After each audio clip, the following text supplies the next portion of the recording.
In this video, traders, we're going to look at what is GDP. Stay tuned.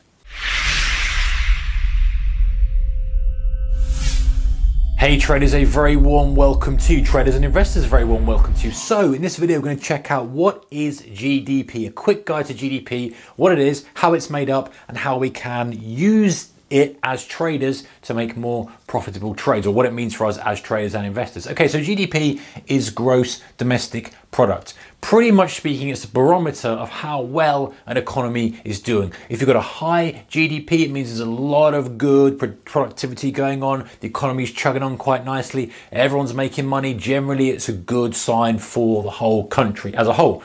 If they've got a low GDP, it tends to mean things aren't so good, things aren't going so well. It's a good, broad barometer of how the country is doing in general terms. So, what does this relate to the stock market or the bond market or the currency market? Generally speaking, a strong GDP is equal to higher corporate earnings. If the economy is chugging, generally we're going to have stronger corporate earnings, which is going to benefit the stock market because the stock market is made up of each of those individual companies. Obviously, as they're making more money, they're going to become more valuable as a company. To become more valuable as a company, the price is going to go higher. As the price goes higher, the broad index which they're in is going to go higher, which brings up the whole market. Same for the currency. The currency is going to become more valuable because it's perceived the economy is doing better. Maybe interest rates might have to rise, all this kind of stuff. So a recession is just as a byproduct here, guys. A recession is defined generally. Some people have got different kind of opinions of what recession is, but generally it's defined as 2 or more consecutive quarters of negative GDP growth. So if we get that, you consider that we're in a recession.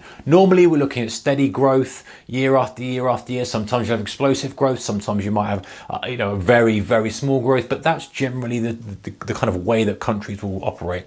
GDP, how is it calculated? What it's all about? So it's the total value of goods and services produced in a country. I'm going to get my laptop here for you guys because I want to outline how it's calculated in the US, because it's basically made up of 4 distinct different parts.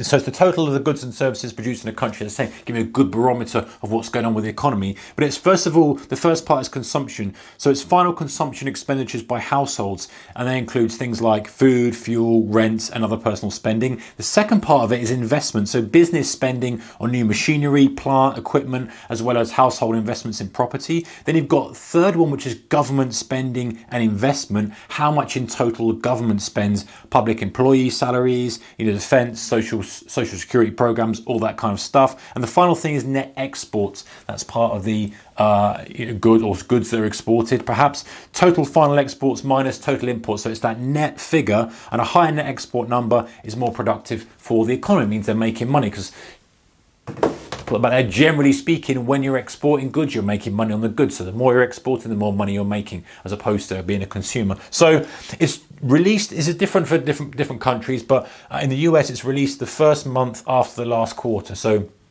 last quarter being December, it will be released in January. The first quarter being end of March, January, February, March, you'd end up having the release or the end of April. Normally it's about the end of April it comes out, but that can be revised. So it's normally a guess, not a guess, an estimate.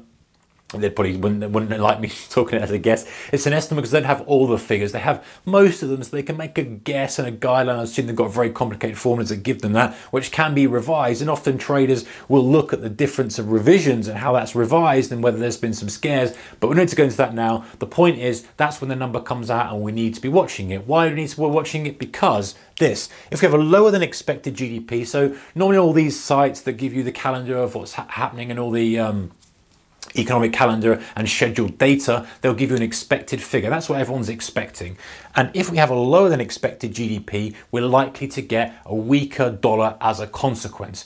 People are likely to think, hey, this is not too good for the country. We might see the dollar decline. So the currency pairs that are related to the dollar are going to be shifting. This is a generalization, not always the case, but this is a generalization. If we have an expected GDP, we're going to get a mixed movement. We're not going to get much movement in stuff because it's expected. Hey, there's no surprises. Everyone's positioned accordingly.